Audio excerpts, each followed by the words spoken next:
বাতৰি সৈতে ষ্টুডিঅ'ত মই প্ৰিয়ংকা। দৰঙৰ পথৰুঘাটত নিৰ্মাণ হ'ব কৃষক স্মৃতি ক্ষেত্ৰ। কৃষক শ্বহীদ দিৱসত অংশ লৈ মুখ্যমন্ত্ৰীৰ ঘোষণা। শ্বহীদ কৃষকৰ স্মৃতি চিৰযুগমীয়া কৰাৰ পদক্ষেপ লৈছে চৰকাৰে। পৰ্যটকৰ আকৰ্ষণৰ কেন্দ্ৰৰূপে গঢ়া হ'ব স্মৃতি ক্ষেত্ৰ।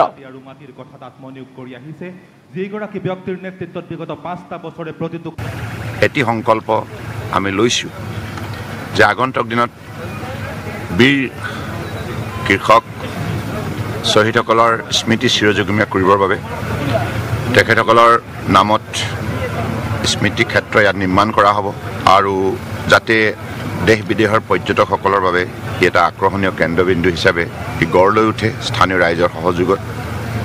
আৰু মাননীয় প্ৰধানমন্ত্ৰী ডাঙৰীয়াৰ যি আত্মনিৰ্ভৰ ভাৰত অভিযান, এই অভিযানত আমিও অসমবাসীয়ে দৃঢ়তাৰে অংশগ্ৰহণ কৰি অসমৰ বৰাক ব্ৰহ্মপুত্ৰ পাহাৰ ভৈয়ামত বসবাস কৰা ৰাইজক আত্মনিৰ্ভৰশীল কৰি ভাৰতবৰ্ষক এখন আত্মনিৰ্ভৰশীল ৰাষ্ট্ৰ হিচাপে বিশ্বৰ বুকুত মোদী ডাঙৰীয়াৰ নেতৃত্বত প্ৰতিষ্ঠা কৰা যাত্ৰাত আমি দৃঢ়তাৰে আগুৱাই যাম। এই সংকল্প আজি আমি সকলোৱে গ্ৰহণ কৰিছোঁ। ক্ষমতাৰ বঁটা চাই দল বাগৰত অভিজ্ঞ মন্ত্ৰী হিমন্ত বিশ্ব শৰ্মা। এই ক্ষেত্ৰত তেওঁ অভিজ্ঞতাৰ পৰিচয় দি আহিছে। তেনে মেচিউৰিটি মোক নালাগে, মই সদায় ৰাইজৰ লগত থাকিম আৰু কংগ্ৰেছ দলতে থাকিম। হিমন্ত বিশ্বই বিজেপি ক্ষমতাত নাথাকিলে বিজেপি দলত থাকিব নে নাই সেই কথা ৰাজহুৱাকৈ ঘোষণা কৰিবলৈ প্ৰত্যাহ্বান জনাইছে গৌৰৱ গগৈ। মৰিগাঁৱত মন্ত্ৰী হিমন্ত বিশ্বক এনেদৰে তীব্ৰ কটাক্ষ কৰে সাংসদ গৌৰৱ গগৈ। যদি তেওঁ ক'ব পাৰে যে 1 লাখ গগৈক তেওঁ চাকৰি দিছে তো মই ভালে পাম। যদি তেওঁ 1 লাখ গগৈক স্কুটি দিছে, তেওঁলোকৰ একাউণ্টত 15 লাখ টকা দিছে, 1 লাখ গগৈ যদি তেওঁলোকৰ লগত আছে তো কাক কাক স্কুটি দিলে, কাক কাক চাকৰি দিলে সেই তালিকাটো দেখাই দিলে আমি সকলোৱে ভাল পাম। ময়ো তেখেতৰ লগত হৈ যাম। যদি 1 লাখ গগৈৰ ভিতৰত তেওঁৰ প্ৰমাণ কৰিব পাৰে কি কিমানক তেওঁলোকৰ ইণ্ডাষ্ট্ৰী ব্যৱসায় কৰাৰ ক্ষেত্ৰত সহায় কৰিছে, তো ময়ো তেওঁলোকৰ লগত হৈ যাম। তো সেইকাৰণে এইবোৰ চব কথা কৈ থাকিব, ওলাই থাকিব, এইটো কথাৰ ফুলজৰি এক্সপাৰ্ট ওলাই থাকিব। তেওঁ মেচিয়ৰ্ড মই কৈছোঁ ন, যদি মেচিয়ৰিটি মানে ৰাজনৈতিক দল সলনি কৰা, তেওঁ আটাইতকৈ মেচিয়ৰ পলিটিচিয়ান অসমৰ। যদি মেচিয়ৰিটি মানে ক্ষমতাৰ বঁটা চাই দৰা, তেওঁ আটাইতকৈ মেচিয়ৰিটি পলিটিচিয়ান। মই তেনেদৰে মেচিয়ৰ পলিটিচিয়ান হ'বলৈ নিবিচাৰোঁ। মই হিমন্ত বিশ্ব শৰ্মা ডাঙৰীয়াৰ পৰা মেচিয়ৰিটি চাৰ্টিফিকেট নিবিচাৰোঁ। মই চিধা মানুহ, মই যি দলত আছোঁ সেই দলতে থাকিম। মই ৰাজনৈতিকভাৱে মই স্থিৰ হৈ থাকিম, মোৰ মনত অস্থিৰতা নাই।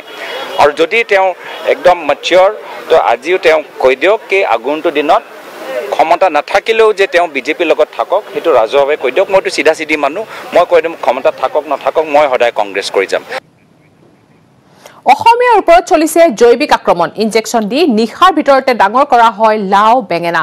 মন্ত্ৰী হিমন্তৰ মন্তব্যৰ যোগ্য প্ৰত্যুত্তৰ ৰকিবুল হুছেইনৰ। যদি এনেকুৱাই হৈছে তেন্তে কি কৰি আছে চৰকাৰে?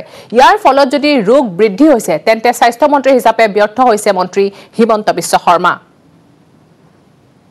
খাৰুপেটীয়া দলগাঁও আদি অঞ্চলৰ পৰা যিবিলাক শাক চব্জি আনো, সেই চব্জিবিলাকত যি অসম্ভৱ ৰাসায়নিক বস্তু তেওঁলোকে মিহলি কৰে, সি আজি আমাৰ মানুহৰ স্বাস্থ্যলৈ এক বিশাল ভাবুকি আনি দিছে। অসমীয়াৰ ওপৰত চলিছে জৈৱিক আক্ৰমণ। আমাৰ ওপৰত জৈৱিক আক্ৰমণ চলিছে, আমাৰ ওপৰত যি ৰাসায়নিক খাদ্যৰ আক্ৰমণ চলিছে। হিমন্ত বিশ্ব ব্যৰ্থ, অকৰ্মণ্য স্বাস্থ্যমন্ত্ৰী। সকলোতকৈ ভাৰতবৰ্ষৰ পৃথিৱীৰ বিফল স্বাস্থ্যমন্ত্ৰী তেওঁই হ'ব। শিৱসাগৰত স্বাস্থ্যমন্ত্ৰী হিমন্ত বিশ্ব শৰ্মাই কৰা বিস্ফোৰক মন্তব্যত ৰাজ্যজুৰি সৃষ্টি হৈছে তীব্ৰ প্ৰতিক্ৰিয়াৰ। বুধবাৰে স্বাস্থ্যমন্ত্ৰীগৰাকীয়ে কৈছিল, ৰাসায়নিক সাৰৰ ব্যৱহাৰেৰে ভয়ংকৰ ভাবুকি আনিছে অসমীয়া জাতিলৈ। দলগাঁও খাৰুপেটীয়া আদি অঞ্চলৰ পৰা চলিছে ৰাসায়নিক খাদ্য আক্ৰমণ। নিশাৰ ভিতৰতে ইনজেকশ্যন দি ডাঙৰ কৰা হয় বেঙেনা, ইনজেকশ্যন দি ডাঙৰ কৰা হয় ৰঙালাও পানীলাও। মাগুৰ মাছ ডাঙৰ কৰিবলৈ দিয়া হয় অদ্ভুত খাদ্য। ফলত অসমত বাঢ়িছে কিডনী ৰোগী, বাঢ়িছে হাৰ্ট আৰু লিভাৰৰ ৰোগী। খাৰু বৰপেটীয়া জলগাঁও আদি অঞ্চলৰ পৰা যিবিলাক শাক চব্জি আনো সেই চব্জিবিলাকত যি অসম্ভৱ ৰাসায়নিক বস্তু তেওঁলোকে মিহলি কৰে সি আজি আমাৰ মানুহৰ স্বাস্থ্যলৈ এক বিশাল ভাবুকি আনি দিছে এদিন ৰাতিৰ ভিতৰতে ইনজেকচন মাৰি তেওঁলোকে বেঙেনা ডাঙৰ কৰে ৰাতিৰ ভিতৰতে ইনজেকচন মাৰি ৰঙালাও পানীলাও তেওঁলোকে ডাঙৰ কৰে মাগুৰ মাছ চাইনিজ মাগুৰ মাছ বুলি প্ৰকাণ্ড মাগুৰ মাছবিলাকত তেওঁলোকে অদ্ভুত খোৱা তেওঁলোকে দিয়ে যাক মই মুখেৰে ক'ব নোৱাৰো কিন্তু আজি সেই ধৰণে আমি খাই অসমীয়া মানুহবিলাক আজি আমি এক প্ৰকাৰ বেমাৰী হ'বৰ কাৰণে গৈ আছো মন্ত্ৰী হিমন্ত বিশ্বৰ এই মন্তব্যৰ তীব্ৰ প্ৰতিক্ৰিয়া প্ৰকাশ কৰিছে তেওঁৰ একালৰ সতীৰ্থ তথা কংগ্ৰেছ নেতা ৰকিবুল হুছেইনে ৰকিবুলৰ প্ৰশ্ন যদি সঁচাই এনে হৈছে বিগত 5 বছৰে শুই আছিল নেকি চৰকাৰ এনেদৰে উৎপাদন কৰা শাক পাচলিয়ে যদি দুৰাৰোগ্য ৰোগ বৃদ্ধি কৰিছে তেন্তে হিমন্ত বিশ্ব শৰ্মা পৃথিৱীৰ ভিতৰতে ব্যৰ্থ স্বাস্থ্যমন্ত্ৰী বুলিও কটাক্ষ ৰকিবুল হুছেইনৰ যদি হৈছে তেনেকুৱা তেওঁলোকৰ চৰকাৰ আছে এই চৰকাৰে 5 বছৰ শুই আছিল নেকি তেতিয়াহ'লে তেওঁ সকলোতকৈ ভাৰতবৰ্ষৰ পৃথিৱীৰ বিফল স্বাস্থ্যমন্ত্ৰী তেওঁই হ'ব যদি তেওঁৰ কাৰ্যকালত এনেধৰণে কিডনি বেমাৰ বাঢ়ি গৈছে বিভিন্ন বেমাৰ বাঢ়ি গৈছে তেতিয়াহ'লে তেওঁ সকলোতকৈ ব্যৰ্থ সকলোতকৈ অকৰ্মণ্য আজি স্বাস্থ্যমন্ত্ৰী হিচাপে নোবেল প্ৰাইজ পোৱাৰ তেওঁ উপযুক্ত ব্যক্তি সেই চব্জিবিলাকত যি অসম্ভৱ ৰাসায়নিক বস্তু তেওঁলোকে মিহলি কৰে এতিয়া ৰকিবুল হুছেইনৰ এনে কটাক্ষৰ উত্তৰ অনাগত সময়ত বাকপটু স্বাস্থ্যমন্ত্ৰীগৰাকীয়ে কেনেদৰে দিয়ে সেয়াহে লক্ষণীয় হ'ব শিৱসাগৰৰ পৰা জয়জ্যোতি গগৈ আৰু মৰিগাঁৱৰ পৰা পৱনজ্যোতি ডেকাৰ ৰিপৰ্ট আমাৰ ওপৰত যি ৰাসায়নিক খাদ্যৰ আক্ৰমণ চলিছে তাৰ পৰা যদি আমি উদ্ধাৰ হ'ব লাগে আমি উৎপাদনক বা প্ৰডাকশ্যন আমাৰ অসমীয়া ডেকা ল'ৰাসকলে হাতত ল'ব লাগিব বিটিআৰ চুক্তিয়ে সমাধান নকৰে বড়ো ভূমিৰ সমস্যা পূৰণ নহয় মূল সুটি লৈ অহা এনডিএফবিৰ লক্ষ্য আৰু উদ্দেশ্য বিটিআৰ চুক্তিৰ বৰ্ষপূৰ্তিৰ সময়ত বিটিআৰ চুক্তিৰ পুনৰীক্ষণৰ দাবী তুলিলে স্বাক্ষৰকাৰী 4টা এনডিএফবি গোটে বিটিআৰ চুক্তিক লৈ 2 মেৰুত স্বাক্ষৰকাৰী এনডিএফবিৰ 4 গোটৰ ওলোটাখৰ বিটিআৰ চুক্তিৰ পুনৰীক্ষণৰ দাবী এনডিএফবিৰ শান্তি নে অশান্তি বিটিআৰ চুক্তিক লৈ বড়োভূমিৰ ৰাইজৰ মাজত বিয়পিছে চৰম বিভ্ৰান্তি বিটিআৰ চুক্তিৰ বৰ্ষপূৰ্তি অনুষ্ঠানৰ দিনাই মূল সুটিলৈ ঘূৰি অহা প্ৰাক্তন এনডিএফবি নেতাকেদাৰে ঘোৰ বিৰোধ কৰিলে বিটিআৰ চুক্তিৰ বিটিআৰ চুক্তিয়ে পূৰণ নকৰে বড়োভূমিৰ জাতি জনগোষ্ঠীৰ আশা আকাংক্ষা পূৰ্ণ নহয় এনডিএফবিৰ সহস্ৰ সংগ্ৰামৰ লক্ষ্য উদ্দেশ্য বড়োসকলৰ লগত জাতি জনগোষ্ঠী আছে এই উন্নত মানে নোহোৱা ঠাইবিলাকক যাতে সাংবিধানিক সুবিধাবিলাক চবেই জাতি জনগোষ্ঠী পায় সেইটো কাৰণে ষ্ট্ৰাগল কৰিছিলোঁ আজি সেইটো হোৱা নাই আৰু আমি এইটো ৰিভিউ বিচাৰিছোঁ তেন্তে কিয় চুক্তিত স্বাক্ষৰ কৰিছিল এনডিএফবিয়ে এনডিএফবিৰ প্ৰাক্তন নেতা ধীৰেন বড়োৰ বিস্ফোৰণ স্বাক্ষৰৰ বাবে প্ৰয়োগ কৰা হৈছিল হেঁচা পৃথকে পৃথকে হৈছিল আলোচনা চুক্তি এনডিএফবিৰ ফৈদে জবৰদস্ত তেখেতসকলক সহি কৰিবলৈ বাধ্য কৰোৱা হৈছে সেইটো আমি জানো আৰু চুক্তি এইটো ভাল চুক্তি নহ'ল কাৰণ ইয়াতে 4টা ফেকশ্যন বেলেগ বেলেগকৈ আলোচনা কৰা হৈছে কোনো দিনা একেলগে একে টেবুলত ৰাউণ্ড টেবুলত আলোচনাটো নহ'ল ইফালে বিটিআৰ চুক্তিৰ পুনৰীক্ষণৰ দাবী সন্দৰ্ভত প্ৰতিক্ৰিয়া প্ৰকাশ কৰিছে বিটিচি চিফ প্ৰমোদ বড়োৱে ধীৰেন বড়োৰ ভাষ্যৰ আঁৰত ৰাজনৈতিক ষড়যন্ত্ৰৰ অভিযোগ প্ৰমোদ বড়োৰ এইটো কোনোবা ৰাজনৈতিক চক্ৰান্তৰ ভাষা বুলি মই ক'ব বিচাৰিছোঁ আৰু আজি এই চুক্তিখন কোনো কাৰণত ৰাজনীতিকৰণ কৰিব নালাগে এইখন চুক্তি যদি কোনোবা নিজে চুক্তিকাৰীজনে 1 বছৰ নহওঁতে যদি কৈছে কি এই চুক্তিখন পুনৰীক্ষণ কৰিব লাগে ইয়াতকৈ আৰু মানে হাস্যকৰ কথা কিবা বেলেগ থাকিব পাৰে বুলি মই নাভাবোঁ ধীৰেন বড়োলৈ প্ৰশ্ন প্ৰমোদ বড়োৰ বড়োভূমিত অশান্তি বিচাৰে নেকি ধীৰেন বড়োৱে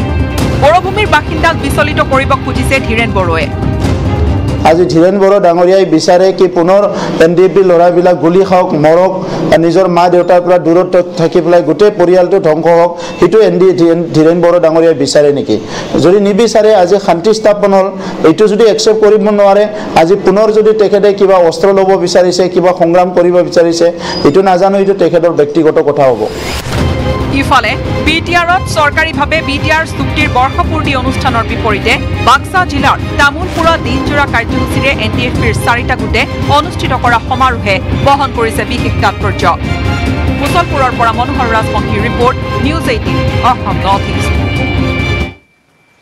আৰু আছে গাঁও চহৰ জিলাৰ খবৰ ঘূৰি আহিম এটা সৰু বিৰতিৰ পিছত ক্ৰমাৎ স্বাভাৱিক হোৱাৰ দিশে আগবাঢ়িছে মণিপুৰৰ শৈক্ষিক জগত প্ৰায় এবছৰৰ বিৰতিৰ অন্তত মণিপুৰত আংশিকভাৱে খোল খালে শিক্ষানুষ্ঠানসমূহ কোভিড প্ৰটকল মানি শ্ৰেণীকোঠাত উপস্থিত হ'ল শিক্ষাৰ্থীসকল নিয়মীয়াকৈ পাঠদান চলিব এতিয়া নৱম দশম একাদশ আৰু দ্বাদশ শ্ৰেণীৰ কোভিড প্ৰটকল মানি পাঠদানৰ ব্যৱস্থা কৰিছে বিদ্যালয়সমূহে কৰোনাৰ প্ৰকোপ সাম কটাৰ পাছত ক্ৰমাৎ স্বাভাৱিক হৈছে এতিয়া মণিপুৰৰ পৰিৱেশ We are starting normal classes from 27th of January yesterday. In the very entrance gate, we are using 2 thermal scanners. And in the second gate, we are keeping the hand wash and the hand sanitizers. Just in the classroom, we are distributing to the students sanitizer and as well as the face masks also. By distributing the consent form from the parents, we have already given the information to the each class group and school website, and the students they are bringing the consent form signed by the parents. Kamrup জিলা উপায়ুক্তৰ কাৰ্যালয়ত উপলব্ধ হ'ব অত্যাধুনিক সা-সুবিধা য'ত থাকিব চক্ৰ বিষয়াৰ কাৰ্যালয় গ্ৰামীণ অভিকৰণ জিলা পৰিবহণকে ধৰি গুৰুত্বপূৰ্ণ বিভাগসমূহ থাকিব ভৌগোলিক পৰিচয়ৰ পুথিভঁৰাল আৰু সংগ্ৰহালয় 5টা মহলৰে পুৰণি উপায়ুক্ত কাৰ্যালয়ৰ সমীপত নিৰ্মিত ব্যয়বহুল জিলা উপায়ুক্ত কাৰ্যালয়টো হ'ব অসমৰ প্ৰথমটো অত্যাধুনিক সা-সুবিধা উপলব্ধ উপায়ুক্ত কাৰ্যালয় নতুন ৰূপ লাভ কৰিব কামৰূপ জিলা উপায়ুক্তৰ কাৰ্যালয়ে হয় বিত্তমন্ত্ৰী ডক্টৰ হিমন্ত বিশ্ব শৰ্মাৰ সমষ্টিৰ কামৰূপ জিলা উপায়ুক্তৰ কাৰ্যালয় হ'ব অত্যাধুনিক সা-সুবিধাৰে উপলব্ধ অসমৰ প্ৰথমটো চৰকাৰী কাৰ্যালয় ইন্টিগ্ৰেটেড ডিসি অফিসে সামৰিব জিলাৰ অধিকাংশ কাৰ্যালয় য'ত থাকিব চক্ৰ বিষয়াৰ কাৰ্যালয় গ্ৰামীণ অভিকৰণ জিলা পৰিবহণকে ধৰি গুৰুত্বপূৰ্ণ বিভাগ থাকিব ভৌগোলিক পৰিচয়ৰ পুথিভঁৰাল সংগ্ৰহালয় 5টা মহলৰে পুৰণি উপায়ুক্তৰ কাৰ্যালয়ৰ সমীপত নিৰ্মিত ব্যয়বহুল জিলা উপায়ুক্তৰ কাৰ্যালয় হ'ব অসমৰ প্ৰথমটো অত্যাধুনিক সা-সুবিধাযুক্ত কাৰ্যালয় 1 ফেব্ৰুৱাৰীত শুভ উদ্বোধনৰ আশা কৰা হৈছে নৱনিৰ্মিত কামৰূপ জিলাৰ উপায়ুক্তৰ কাৰ্যালয়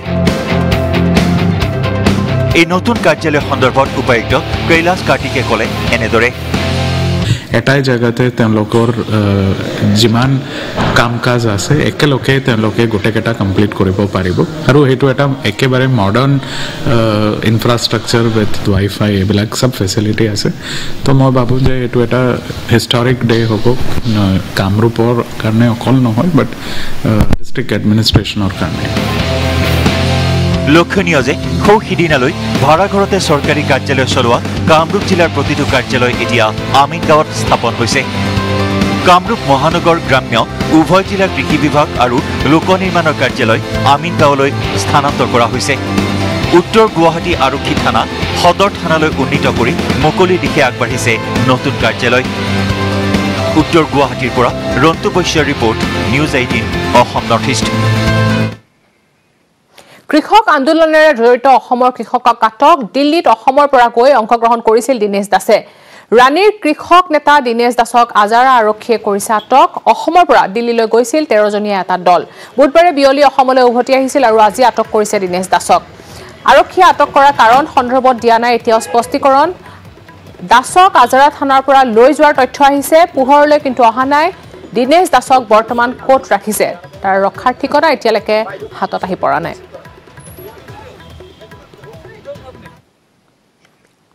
কাজিৰঙাত পৰিৱেশ সংৰক্ষণৰ আন এক বিপ্লৱ এজাক মহিলাৰ নেতৃত্বত আৰম্ভ হোৱা বিপ্লৱে প্ৰভাৱিত কৰিছে কাজিৰঙা আৰু দাঁতি কাষৰীয়া অঞ্চলৰ ৰাইজক পেলনীয়া প্লাষ্টিকেৰে ৰূপজ্যোতি শইকীয়া গগৈৰ নেতৃত্বত আৰম্ভ হৈছে পৰিৱেশ সংৰক্ষণৰ এই নৱ বিপ্লৱ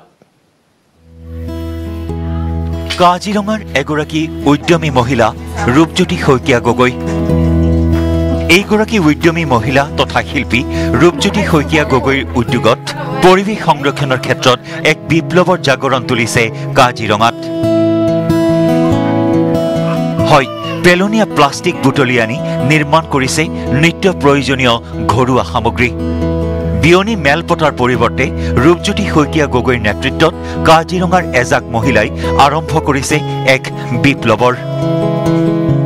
পৰিৱেশ তন্ত্ৰ ৰক্ষা কৰিবৰ বাবে এইজাক মহিলাই প্ৰতি বিয়লি অৱতীৰ্ণ হয় এই বৈপ্লৱিক কৰ্মত। কাজিৰঙাৰ বচা গাঁৱৰ কাজিৰঙা হাট নামৰ থলুৱা সামগ্ৰীৰ বিপণীৰ চৌহদত এইজাক মহিলাই পেলনীয়া সামগ্ৰীৰে তৈয়াৰ কৰিছে বিভিন্ন সামগ্ৰী। প্ৰথম অৱস্থাত পেলনীয়া পলিথিনেৰে ঘৰুৱাভাৱে তৈয়াৰ কৰিছিল ফুটৱেৰ, টেবুল ক্লথ আদিকে ধৰি বিভিন্ন সামগ্ৰী। সম্প্ৰতি পেছাগতভাৱে আৰম্ভ কৰিছে এই কৰ্ম। ফলত অঞ্চলটোৰ মহিলাসকল স্বাৱলম্বী হোৱাৰ সমান্তৰালভাৱে পৰিৱেশ তন্ত্ৰও ৰক্ষা কৰিব পাৰিছে।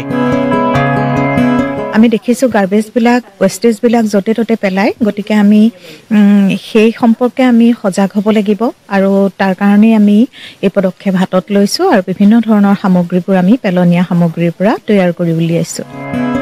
আনহাতে ৰূপজ্যোতি শইকীয়া গগৈৰ পেলনীয়া প্লাষ্টিকৰ সামগ্ৰীয়ে আদৰ লাভ কৰিছে দেশৰ বিভিন্ন প্ৰান্তত। উল্লেখযোগ্য যে কাজিৰঙা হাট বিপণীৰ গৰাকী ৰূপজ্যোতি শইকীয়া গগৈ ৰাজ্যৰ ভিতৰে বাহিৰে বিভিন্ন ঠাইত প্ৰশিক্ষণ দিয়াৰ লগতে নিজা গাঁৱৰ প্ৰায় ৩০ গৰাকী মহিলাক প্ৰশিক্ষণ দি তেওঁলোকক স্বাৱলম্বী হোৱাৰ পথ দেখুৱাইছে। খুব ভাল লাগে, কাৰণ পেলনীয়া সামগ্ৰীয়ে যে আমি বিভিন্ন ধৰণৰ প্ৰডাক্ট উৎপন্ন কৰিবলৈ সক্ষম হৈছোঁ। এই প্ৰডাক্ট ড'ৰ মেট, তাৰপৰা টেবুল মেট, তাৰপৰা ডাইনিং মেট, এইখিনি বাহিৰলৈ দিয়া হয়। আমাৰ ইয়াত আছে, চব ঘৰে ঘৰে কৰি আছে, প্ৰায় 30 গৰাকীমান আছে আৰু। কাজিৰঙাৰ পৰা বিতুপন বৰাৰ report, news 18 Assam north east. Kaziranga সফৰ বলিউড তাৰকা আয়ুষ্মান খুৰানাৰ খোলা জিপচিত উঠি কাজিৰঙাৰ অপৰূপ সৌন্দৰ্য উপভোগ কৰিলে আয়ুষ্মানে। সহ অভিনেতা আৰু অভিনেত্ৰীক লগত লৈ কাজিৰঙাৰ ৰাষ্ট্ৰীয় উদ্যান দৰ্শন কৰাৰ সময়ত তেওঁক সংগ দিয়ে বলিউডৰ জনপ্ৰিয় পৰিচালক অনুভৱ সিনহাই। এই প্ৰতিবেদন আগবঢ়াই বিদায় লৈছোঁ এতিয়া বাতৰিৰ পৰা। নমস্কাৰ। কাজিৰঙাত বলিউড অভিনেতা আয়ুষ্মান খুৰানা খোলা জীপত উঠি কাজিৰঙাত সফৰ। হাতত দূৰবীন লৈ সেউজীয়াৰ মাজত আয়ুষ্মান উপভোগ কৰিলে কাজিৰঙাৰ নৈসৰ্গিক সৌন্দৰ্য। মোবাইলত বন্দী কৰিলে গড় বন্যপ্ৰাণীৰ ছবি। বলিউড অভিনেতাজনক নিচেই কাষতে দেখি উৎফুল্লিত হৈ উঠিল বহুকেইগৰাকী দৰ্শনাৰ্থী। ৰাষ্ট্ৰীয় উদ্যানৰ অন্তৰ্ভাগতে অভিনেতাগৰাকীক কাষত পাবলৈ হেতা ওপৰা লগালে দৰ্শনাৰ্থীয়ে।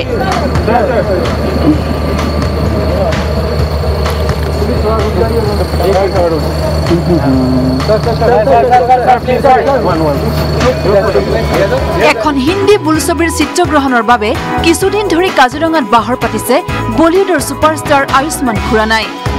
কাজিৰঙাৰ আয়োৰা ৰিজৰ্টত বাহৰ পতা অভিনেতাজনক লৈ কাজিৰঙাৰ দাঁতিকাষৰীয়া কাৰ্বি আংলঙৰ মনোমোহা সেউজীয়া প্ৰাকৃতিক সৌন্দৰ্যৰ মাজত চলি আছে ছবিৰ চিত্ৰগ্ৰহণ।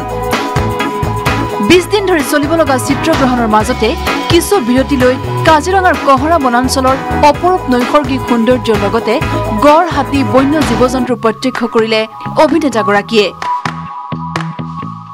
আমাৰ অসমৰ কাৰণে খুব ভাল কথা আৰু আমি বিচাৰোঁ যে ভাল মানুহ আহি পেলাই কাজিৰঙাখন অলপ আপগ্ৰেডেশ্যনৰ কাৰণে যেন ইহঁতে কিবা হেৰি কৰে। बहुत अच्छा लगा, उन्होंने हाय बोला, अच्छा लगा। सर को देखा, अच्छा लगा और सर ने रेस्पॉन्स भी किया, हाय हेलो किया, अच्छा लगा हम लोग को।